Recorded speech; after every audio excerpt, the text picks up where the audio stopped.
20 anni di esperienza nel settore come produttori di componenti, decidono di tentare la strada della produzione in toto e lo fanno con un prodotto che mira a stravolgere la classica concezione di camper. Un articolo tutto ergonomico, forme fluide, sottolineate dall'attenzione per il design, impreziosito da dettagli di classe ed eleganza. Camper monoscocca è ad Aprilia, 6.000 metri quadrati di spazio, 26 operatori specializzati per 3 famiglie di prodotto, integrale, semi-integrale e mansardato. Una scelta ampia per tutti i gusti. I veicoli monoscocca hanno il vantaggio di essere strutture costruite con un unico pezzo in vetroresina, garantendo bellezza ed ergonomicità in un'unica soluzione. La certezza di non vedere viti e bulloni tra i monoscocca è la garanzia del loro successo. La chiave di volta offerta sarà la durata del camper. Niente infiltrazioni, via al classico spauracchio dei camperisti, di acqua nei monoscocca ne sgorgerà solo dai lussuosi rubinetti posizionati all'interno.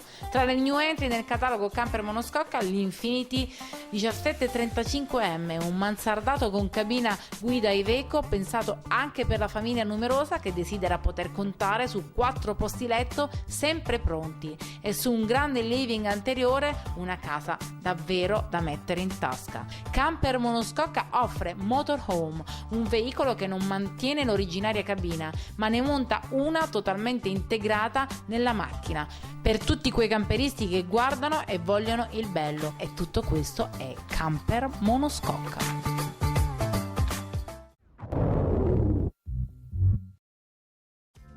In giro per il salone del camper di Parma incontriamo uno stand che non ha veicoli in evidenza, nessun camper da far vedere, ma è qui per offrire opportunità e servizi ai tanti camperisti di tutto il mondo. È San Marino, la più piccola e più antica repubblica del mondo, oggi patrimonio dell'umanità. 1710 anni di storia racchiusi nelle bellezze di uno Stato che ha saputo mantenere inalterati i suoi valori di autenticità e di identità. 2.200.000 visitatori l'anno. San Marino sposa la filosofia di vita all'aria aperta, prestando estrema attenzione per un turismo che ha bisogno di servizi. L'accoglienza nella piccola repubblica è ottima e, nonostante l'esiguità del territorio, a disposizione dei visitatori 5 aree sosta completamente gratuite. I camperisti potranno usufruire di tutti quei servizi per loro indispensabili come acqua e servizi di scarico. Da aggiungere a queste aree un centro vacanze all'avanguardia del settore, situato proprio ai piedi del Monte Titano. La suggestione delle contrade, gli antichi palazzi di pietra e gli scorci magici sono dunque le ragioni dell'impareggiabile fascino della piccola cittadella, mixati con aree verdi, boschi secolari, percorsi e aree attrezzate per godersi allo stesso tempo natura e storia. San Marino è sempre in grado di organizzare visite guidate, un'ospitalità mai rifiutata dove l'unico imbarazzo è quello della scelta. Proprio per l'accurata organizzazione i tanti camperisti sbarcano a San Marino da tutto il territorio e non solo. Tra i più frequentati e amati dagli estimatori del turismo all'aria aperta, l'appuntamento con il Natale delle Meraviglie, dove il centro storico viene addobbato e illuminato a feste in ogni suo angolo, con tanto di mercatini dove dedicarsi allo shopping più sfrenato. A San Marino avrete il senso di toccare il cielo con un dito, tutto il possibile in un unico luogo, e tutto questo per gli amanti del turismo all'aria aperta.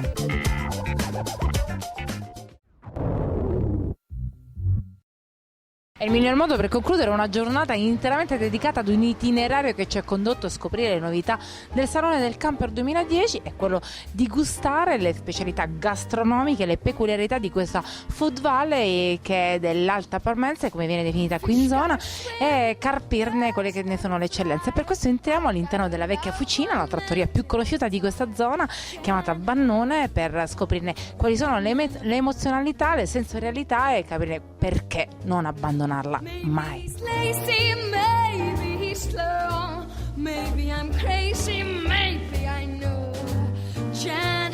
Signor Mirko Tamani, siamo all'interno di un territorio bellissimo, quello di Bannone, una zona piena di grandi caratteristiche, soprattutto dal punto di vista gastronomico, che voi avete assemblato e rese note all'interno di un ristorante, che è la Vecchia Fucina. Da che cosa nasce questa idea di dare espressione e sensorialità all'interno di piatti enogastronomici? Sicuramente per l'espressione di una ricerca, di una qualità, comunque anche in senso lato, per quanto riguarda la gastronomia.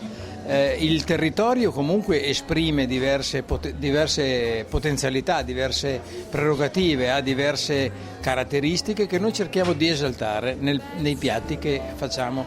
Di prosciutti ce ne sono tanti. Io cerco di fare una selezione molto accurata circa la qualità del prodotto. Diverse tipologie di musiche, questa sera tanto jazz, con un'accurata selezione musicale e anche una scelta enologica davvero molto ma molto selezionata, che andremo a vedere.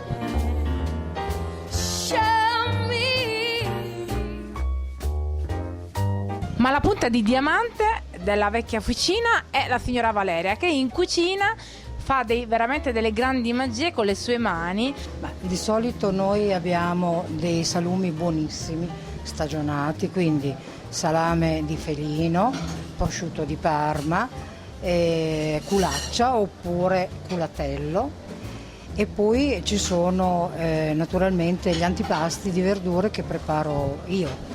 I nostri tortelli di erbetta, di zucca e di patate. Queste paste ripiene, quindi pizzicotti ai funghi porcini, caramelle al profumo di timo, fiori di primavera con prosciutto e zucchine, ecco che ritorna ancora il prosciutto, sempre esclusivamente crudo, il nostro crudo di Parma.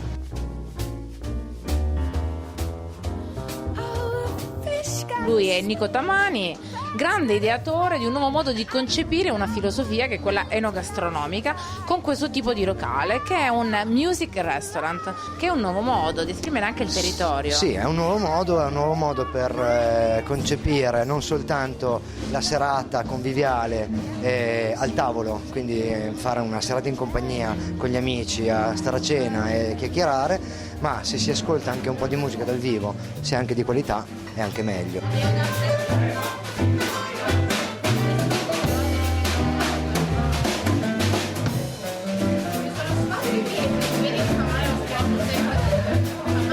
Perché scegliere la Vecchia Fucina tra le trattorie di questa alta parmense? Io credo che venire qua sia una bellezza culinaria, ma anche di simpatia e di calore umano, e questo piace molto a chi viene per un pranzo di lavoro, come una cena anche con una compagna o con qualsiasi altra persona.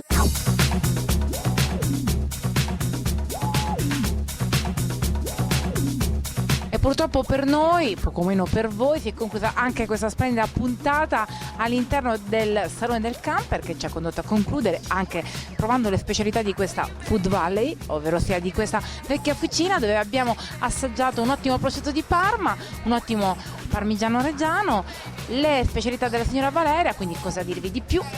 Provate a venire in questo territorio, magari con il vostro camper, magari con il vostro spirito di vivere un turismo plein air. Mi raccomando, continuate a guardare queste immagini che per voi e anche per noi continuano sempre a girare.